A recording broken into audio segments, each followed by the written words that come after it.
ഇന്നേ ദിവസം നിന്റെ ബുദ്ധിക്ക് അതീതമായ രീതിയിൽ നിനക്ക് വേണ്ടി വഴികളും വാതിലുകളും തുറക്കുവാൻ സർവശക്തനാണ് ദൈവം. സർവശക്തനാണ് ദൈവം. ദൈവത്തിന്റെ സന്നിധിയിൽ അർപ്പിച്ചിരിക്കുന്ന നിന്റെ ഓരോ പ്രാർത്ഥനാ വിഷയങ്ങൾക്കും ദൈവം മറുപടി നൽകും. എത്ര താമസിച്ചാലും മറുപടി വരും. മറുപടി വന്നിരിക്കും. ഇന്ന് ഏതെങ്കിലും ഒരു വിഷയത്തിലൂടെ കടന്നു പോകുന്നെങ്കിൽ ദൈവത്തിന്റെ സന്നിധിയിൽ നിന്റെ പ്രശ്നത്തെ ഇറക്കി വെക്കാൻ നീ മറന്നു പോകരുത്. ജെറമ്യാ 33:3 നമ്മൾ കാണുന്നില്ല, എന്നെ വിളിക്കുക. നിനക്ക് കർത്താവിന്റെ ഫോൺ നമ്പർ അറിയാം. കർത്താവിന്റെ ഈ വചനമാണ് കർത്താവിനോട് കമ്മ്യൂണിക്കേറ്റ് ചെയ്യാനുള്ള മാർഗം. ഈ വചനം ഉപയോഗിച്ചൊന്ന് പ്രാർത്ഥിച്ച് ജെറമ്യാ 33:3 എന്നെ വിളിക്കുക, ഞാൻ നിനക്ക് ഉത്തരം അരുളുമെന്ന കർത്താവ് പറഞ്ഞേ. ഉത്തരം കർത്താവ് നീ പറഞ്ഞതല്ലേ ജെറമ്യാ 33:3 ഈ വചനത്തെ മുറുകെ പിടിച്ച് നീ എനിക്ക് ഉത്തരം അരുളണം എന്ന് കർത്താവിനോട് പറയുമ്പോൾ കർത്താവിന്റെ മഹത്വം നിന്റെ വിഷയങ്ങളിലേക്ക് കടന്നു വരും. ഹല്ലേലൂയ.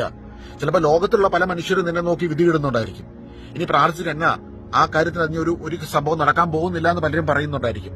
ജൈറോസ് യേശുവിനെ കാണാൻ വേണ്ടി വന്നപ്പോൾ സ്വന്തം കുഞ്ഞ് പനി ബാധിച്ച് വയ്യാതായി മരണാസന്നയായി കിടക്കുകയാണ്. ആ സമയത്ത് കർത്താവ് ജൈറോസിനോട് സംസാരിക്കുമ്പോൾ പലരും വന്ന് ജൈറോസിനോട് പറയുകയാണ്, ഇനി ഗുരുവിനെ വിഷമിപ്പിക്കേണ്ട, കൊച്ചു മരിച്ചുപോയി. ലോകം ചിലപ്പോൾ നിന്നെ നോക്കി വിധിയിടുന്നുണ്ടായിരിക്കും. പക്ഷെ ഈശോ നിന്റെ പ്രാർത്ഥനാ വിഷയത്തിന് മേൽ പ്രവർത്തിക്കും. എത്ര താമസിച്ചാലും ദൈവത്തിന്റെ ഇടപെടൽ കടന്നു വരുമ്പോൾ ജൈറോസിനെ കുഞ്ഞിന് തിരികെ ജീവൻ മടക്കി നൽകിയവൻ നിന്റെ വിഷയത്തിലും ഇടപെടും. അത്ഭുതങ്ങളെ ഇന്ന് പ്രതീക്ഷിക്കും.